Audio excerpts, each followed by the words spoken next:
Goeienaand my broers en susters, wat 'n voorreg is dit nie vanaand weer eens om die sondagrefleksie met julle te kan deel nie. Ek hoop en vertrou julle het 'n goeie week gehad, en dat julle lekker kon rus op hierdie Sondag, en dat julle lekker familietyd kon hê. As my stem bietjie snaaks klink, ek het vir meer as 'n week nie 'n stem gehad nie. Dalk was dit die liewe Vader se manier om my stil te hou, dat ek eerder 2 keer beter luister as wat ek praat, maar ek grap sommer net. Maar ja, dis sommer net op my hart vanaand om met julle te praat oor vrygewigheid, generosity. En hoe elkeen van ons dit sien, en in 'n tyd soos die, wat is ons uitdaging ten opsigte van dit, en hoe moet ons vrygewigheid sien? En dit hoef nie altyd in die vorm van geld te wees nie. Ek het so 'n paar Sondae terug aan dit geraak, toe ek gesê het, ons moet tyd maak vir mekaar, en dit is weer eens vir my die mees ideaalste en belangrikste ding wat 'n mens vir iemand kan gee, is tyd, jouself. As dit kom by geld, en die mense is in 'n finansiële benarrie of hulle finansiële omstandighede is nie noodwendig wat dit moet wees nie, is dit altyd so maklik. Ons klim op 'n foon en ons betaal 'n paar rand oor en is oor en verby. Maar daar's dink meer ten opsigte van vrygewigheid wat die woord vir ons wil leer. En dit is die goedjies wat ons in gedagte moet hou. En daar is wesenlik baie skrif weer eens in die Bybel wat praat oor vrygewigheid. En 2 Korintiërs 9 is amper al vir my die skrif. En ja, Lukas 6:38, Psalm 112:5. Ek sou graag al hierdie stukkies met julle wil deel, want ek het so 'n opsommingkie van elkeen gemaak, maar ek dink nie ons sal genoeg tyd hê nie. Maar die meer relevante skrifte vanaand is vir my 2 Korintiërs 9 vers 11. Gee en dan julle sal gegee word. En wat sê, daar so 'n paar punte wat ek neergeskryf het, wat die woord baie duidelik oor is, en wat ons moet onthou. Die een is, ons moet nie vashou aan goed nie. As iemand werklik iets nodig het, dan moet ons dit baie sterk oorweeg om te gee, en ons moet dit met die regte gesindheid gee, anders het dit geen betekenis nie. En dit bedoelende, jy moet vanuit die hart gee. Dis my tweede punt. Ons moet gee vanuit die hart, want dan beteken dit iets vir iemand anders. Dit is iets wat altyd blywend sal wees, wat hulle altyd sal onthou. Ons moet nie rekord hou van enigiets nie. So as ons vir iemand iets gee, moet ons nie verwagting hê dat ons altyd iets moet terugkry nie. So, en dit gaan nie daaroor nie, want niks is ons nie, alles is die liewe Vader se. So, as ons gee, moet ons gee sonder om rekord te hou daarvan. En die volgende punt is vir my, ons moet ook nie gee met die doel om erkenning te ontvang nie.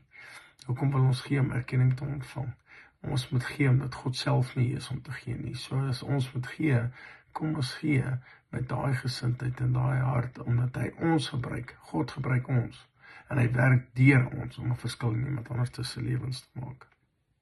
Dan moet ons elke oomblik van giving, moet ons koester. Van daai gevoel wat binne in jou is, dink nou net gou vir jouself. Ek sê altyd, as ek nou vir iemand vinnig 'n paar rand gegee het, en so moes ek dit nou doen, moes ek dit nou nie doen nie, want dan moet 'n verantwoordelike deel ook, daar's 'n verantwoordelike sy ten opsigte van dit ook. En ou moet perke hê, jy kan nie onbeperk gee nie, veral nie as dit kom by finansies nie. Maar ons moet baie keer die Here vra, en ons moet luister wat hy vir ons sê. Wat het daai persoon werklik nodig? En baie keer vra mense nie eers nie, want hulle is te trots.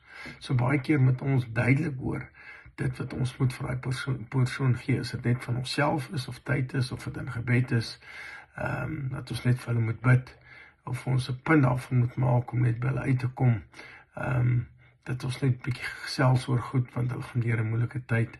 As dit mense is wat regtig genoond is, en ons kan nie geld gee nie, maar ons het ekstra kos, moet ekstra kos gee, as dit in 'n tyd is in die winter, waar dan mense nie 'n dak oor hulle kop het nie, of warm klere het nie, is dit wat ons kan gee. En dan moet ons celebrate, ons moet kan feesvier as ons vergeet. Die gevoel ten opsigte van as jy vinnig iemand finansiëel help, teenoor die feit van, jy gaan gee vir jouself, jy sit 'n bietjie tyd daaraan, jy ry na die persoon toe, jy gaan bid vir hom in sy huis, en jy gaan bid vir sy familie, of by sy werk, vir sy werkgewers. Is dit nie, daai gevoel is soveel, as ou dit gee met die regte gesindheid, jy kan dit amper nie vir iemand beskryf nie. Die gevoel is oorweldigend. En dit is hoe die God wil hê ons moet gee. Dit moet 'n oorweldigende gevoel wees wanneer ons vrygewig is en ons gee, in watter vorm dit ook al mag wees. Het sy dit is net in advies, het sy dit is in tyd, soos ek sê, gebed, ek wil my nie herhaal nie, maar dit wat ons gee, moet vir ons oorweldigend wees. So ja, dit is my boodskap vir vanaand, en dat ons ten opsigte van vrygewigheid en generosity, dat ons elkeen op 'n plek sal kom wat ons dit in onsself sal ondersoek en sê, maar gee ek nie die regte gesindheid? Waar kan ek meer gee? Waar is daar 'n behoefte wat ek by Boeta of Sissa kan uitkom? Gee ek genoeg tyd aan my kinders? Gee ek genoeg tyd aan my vriende? Gee ek genoeg tyd aan die behoeftiges daar buite? So ja, dit is maar net my hart, want die Here seën 'n vrygewige gewer. En ons moet in alle tye moet ons net vrygewig wees, en ons moet luister wat dit is wat God wil hê ons moet doen. So dit is my boodskap hier vir vanaand. Seën elkeen van julle, mag julle 'n wonderlike week hê. Tot volgende keer. Lekker aand. Bye.